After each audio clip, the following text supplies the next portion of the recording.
We're both obsessed with food. So from eating it, from cooking, we would define ourselves as foodies ourselves. We both love being able to create something out of cool products.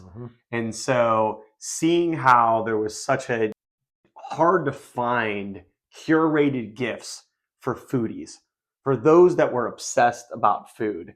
And so for us two, it was just like, well, like if it's really difficult for us to find it, then it's really difficult for others. No one wants the same boring pasta of the month subscription where it's a generic pasta sauce and a generic shape of pasta. I want to try like the newest shape, the coolest new brand out of Brooklyn or Oakland. You can always find something in your local grocery store, but finding something that's unique, that's new, that's cutting edge, and it's from a young business. We enjoyed in our last business, our e-commerce order fulfillment business, we were working with so many emerging brands, and we really liked helping grow their businesses. I think we found a lot of joy in that. I just think once you're an entrepreneur, it's in your blood. Being through the fire with you, you learn to be able to trust somebody. And so when you are passionate about something like food, like we are, and you're passionate about growing a business like we are, it's like the perfect formula for success, or in our case, the perfect recipe.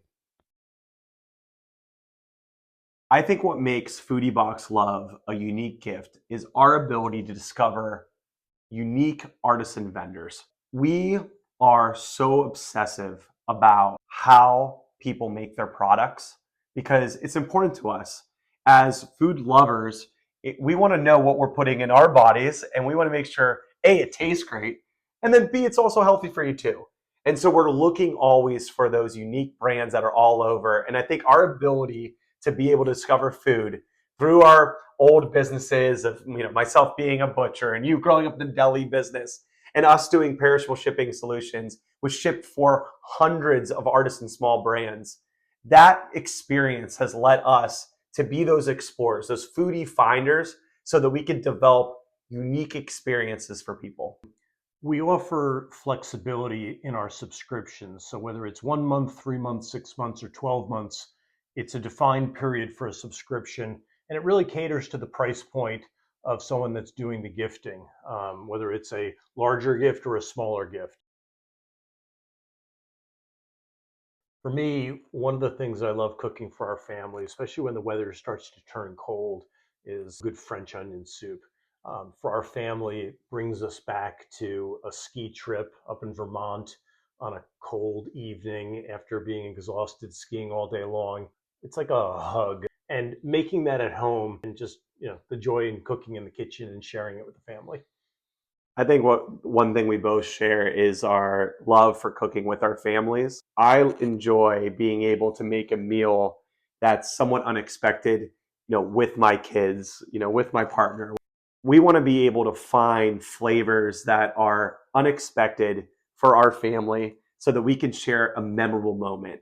So for us, like making pasta and discovering a new shape and getting the kids involved, is this some experience that like you just can't get at a restaurant? I will never, ever forget those moments with my grandparents, with my parents, being in the kitchen with them, sharing those meals. And if you could be able to do that, and Foodie Box Love can be able to help you do that, I think that's a pretty unique thing. Sounds like that's where the love comes from.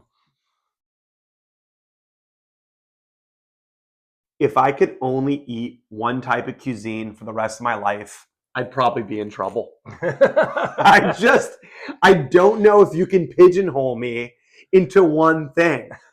But I guess if I had to pick comforting meals, soups, stews, roasts, I want something that is like braised short ribs with mashed potatoes. I want something that is like a fall favorite. It's a butternut squash soup that warms you up.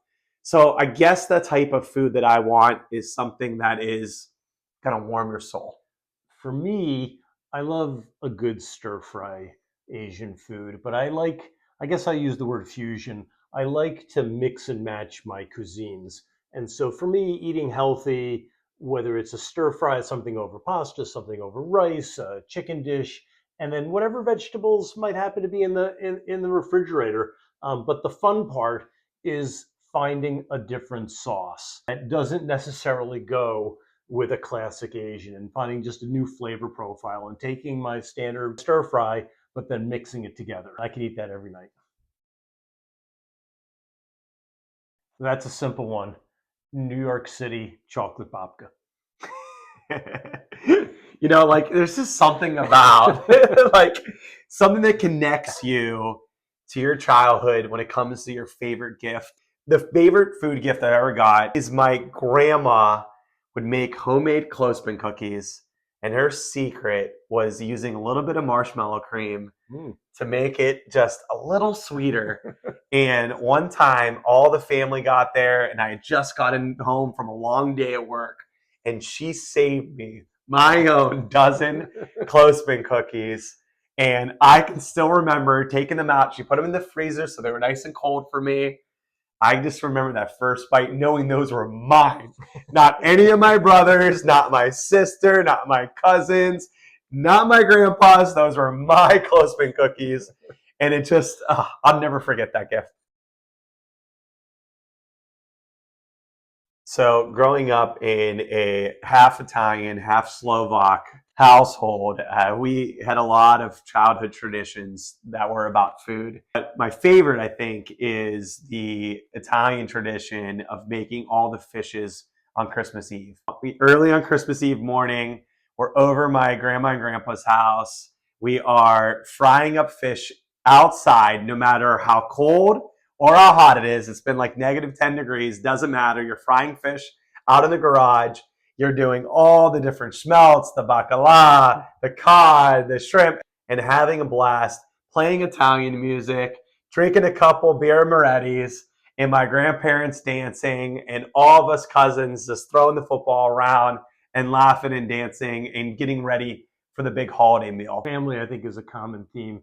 For me, when I think of holidays, I think of Father's Day. And living in Jersey, we spend a lot of time in the summer at the Jersey Shore. After a relaxing day on the beach, we'll get the barbecue going, classic hamburgers and hot dogs, just a classic Father's Day barbecue. I'll often crack open a beer, be standing over the barbecue, and my daughters will one by one come over and spend time with me. And that's just the best. It's the most relaxing. The sun's usually out. It's always a beautiful day. And cooking that way with family and sharing it is not much better.